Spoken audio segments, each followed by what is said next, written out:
Hello students, welcome back to my channel that is maths for engineers. I hope आपने पीछे के सभी videos अच्छे से देख लिए हैं, समझ लिए हैं।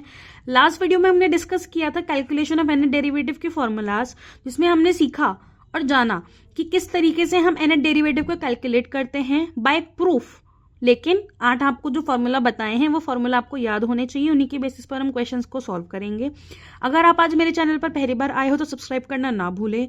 ऊपर टॉप राइट कॉर्नर में आपको सभी प्रीवियस वीडियोस के लिंक मिल जाएंगे। तो आज के वीडियो में हम डिस्कस करेंगे nth डेरिवेटिव के कुछ एग्जांपल्स। तो चलिए शुरू करते हैं। Find the nth derivative of log ax plus x का होल स्क्वायर। देखो, जब भी nth डेरिवेटिव का क्वेश्चन आएगा तो ये हमेशा याद रखना कि जो 8 फॉर्मूला हमने लास्ट वीडियो में डिस्कस किए हैं उन्हीं 8 में से कोई एक फॉर्म बनेगी और वो सेम टू सेम फॉर्म बनके डायरेक्टली फॉर्मूला लगेगा। अब हमें दिख रहा है कि लॉग का उन 8 में से एक ही फॉर्मूला है, लेकिन हमने लॉग का पढ़ा है ए एक्स प्लस बी के लिए, जहां पर ए और बी हमारे कॉन्स्टेंट्स होंगे, ठीक है। लेकिन इसमें ए एक्स प्लस एक्स स्क्वायर बन रहा है, यानी कि हमें वो फॉर्म क्रिएट करनी पड़ेगी। अभी कैसे करेंगे? y is equal to log a x plus x square, x common ले लो, ठीक है। लॉग में अगर मल्टीप्लीकेशन में हो अंदर टर्म्स फंक्शन तो हमारा एडिशन हो जाता है, यानी लॉग एक्स प्लस लॉग ए प्लस एक्स। क्या ये log a x plus B की फॉर्म में कन्वर्ट हो गया? भाई ए की वैल्यू 1 हो गई, बी की वैल्यू 0 हो गई। क्या ये log a x plus B की फॉर्म में कन्वर्ट हो गया? ए की वैल्यू 1 है और यहाँ पर बी की वैल्यू ए है। हम क्या करेंगे? n टाइम्स डिफ्रेंशिएट करेंगे। Differentiating n times y n d n by d x n, y is equal to इसका nth डेरिवेटिव प्लस इसका nth derivative.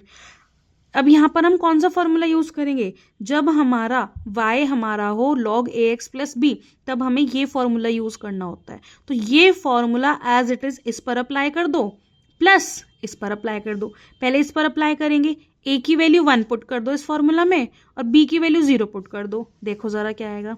-1 to the power n-1 as it is, n-1 factorial as it is. a की जगह पर 1 और a की जगह पर 1 और b की जगह पर 0, तो ये आ गया x to the power n। इसमें बस ये समझ लो फॉर्मूला अप्लाई किस तरीके से करना है, बस वही मेन है, उसके बाद कुछ नहीं है। इसमें log ax प्लस a में a की वैल्यू 1 है और b की वैल्यू a है। -1 to the power n-1 as it is, n-1 factorial as it is. a की वैल्यू 1 एंड b का वैल्यू इज a, ये पुट कर दो। अब इन दोनों टर्म्स में ये जो डिनोमिनेटर है कॉमन आ रहा है, इसको बाहर लिख लो, ये आ गया, ये आपका आ गया फाइनल आंसर। जो हमें गिवन था log ax plus x square, ये आपका आ गया है उसका nth डेरिवेटिव। कुछ नहीं करना है, जो फंक्शन गिवन है उसको उन 8 में से किसी एक फॉर्म में कन्वर्ट करना है और वो होगा, हमेशा होगा। This is the method. Convert करने के बाद हमें फॉर्मूला चूज करना है कि कौन सा यूज करना है। उस फॉर्मूला को हम लिखेंगे और वैल्यूज को सब्स्टिट्यूट करके थोड़ा सा सिंप्लीफाई करके लिख देंगे। This is done. ये आ गया आपका nth डेरिवेटिव। 2 मार्क्स में क्वेश्चन आता है इसका, ठीक है। एक और देखो आपको दिया है y is equal to cos cube x, nth derivative निकालना है।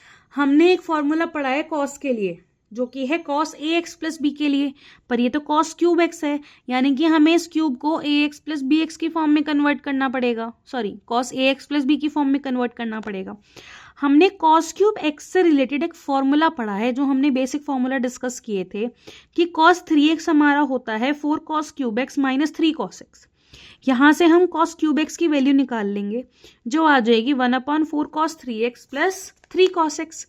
यानी कि ये y is equal to cos cube x था ना, और कॉस क्यूब एक्स की वैल्यू ये आ गई, यानी कि अब मेरा y कितना हो गया? 1/4 cos 3x plus 3 cos x. इस y को अब मुझे n टाइम्स डिफरेंशिएट करना है, यानी 1/4 बाहर आ गया, कॉस 3x का nth derivative plus 3 into cos x का nth डेरिवेटिव। अब हमने फॉर्मूला क्या पढ़ा था कि जब y is equal to cos a x plus b हो तो nth डेरिवेटिव हमारा ये होगा। a और b की वैल्यूज को सब्स्टिट्यूट करना है, कर दो। जब मेरा cos 3x है तो a की वैल्यू कितनी है? 3 और b की वैल्यू 0 पुट कर दो। भाई 1/4 एज इट इज आएगा, a to the power n यानी कि 3 to the power n cos 3x, b की वैल्यू 0, तो ये आ गया n π/2 एज इट इज। अब यहाँ आ जाओ, 3 एज इट इज है, इसको मल्टीप्लाई में लिख लिया। cos x का जब करोगे nth डेरिवेटिव तो a की वैल्यू इज 1, b का वैल्यू इज 0 पुट कर दो। a to the power n यानी कि 1 to the power n, cos a की जगह पर 1 यानी कि x plus n pi by 2।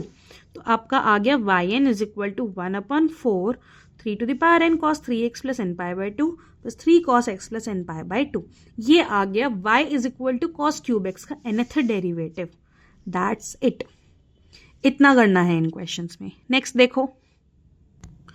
देखो सबसे पहला टास्क तो हमारा यही होता है, ये कभी भी डायरेक्टली नहीं गिवन होगा कि डायरेक्टली आपको वो ही फॉर्म गिवन है फंक्शन की जो हमने उन 8 फॉर्मूलाज में पढ़ी है। तो सबसे पहला टास्क हमारा यही होता है कि सबसे पहले हमें ये जो भी फंक्शन गिवन है इसको अपने उन 8 फॉर्मूला में से किसी एक फॉर्म में बनाना है। अब हमें दिख रहा है कि यहाँ पर साइन 2x साइन 3x दिख रहा है। इट मीन्स कि ये हमारा साइन या कॉस में से कोई सा फॉर्मूला बनेगा, यानी कि साइन ax प्लस बी या फिर कॉस ax प्लस बी। तो उसके लिए हम जो हमने बेसिक फार्मूला पढ़े थे उनका यूज करेंगे। उनका यूज करके हम इसको अपने फॉर्मूला जिस डिजायर्ड फॉर्म में लेकर आएंगे एंड देन एन डेरिवेटिव को फॉर्मूला अप्लाई करेंगे। इस क्वेश्चन को हम नेक्स्ट वीडियो में डिस्कस करेंगे। अभी तक जो 2 क्वेश्चन करवाए हैं और पीछे के प्रूफ्स और फॉर्मूला करवाए हैं उनको अच्छे से पढ़ लेना। नेक्स्ट वीडियो में और क्वेश्चन डिस्कस करेंगे। तो अगर आपको आज का वीडियो पसंद आया हो तो लाइक करें, शेयर करें, सब्सक्राइब करें और कमेंट करके ज़रूर बताएं। मिलते हैं नेक्स्ट वीडियो में। Thank you.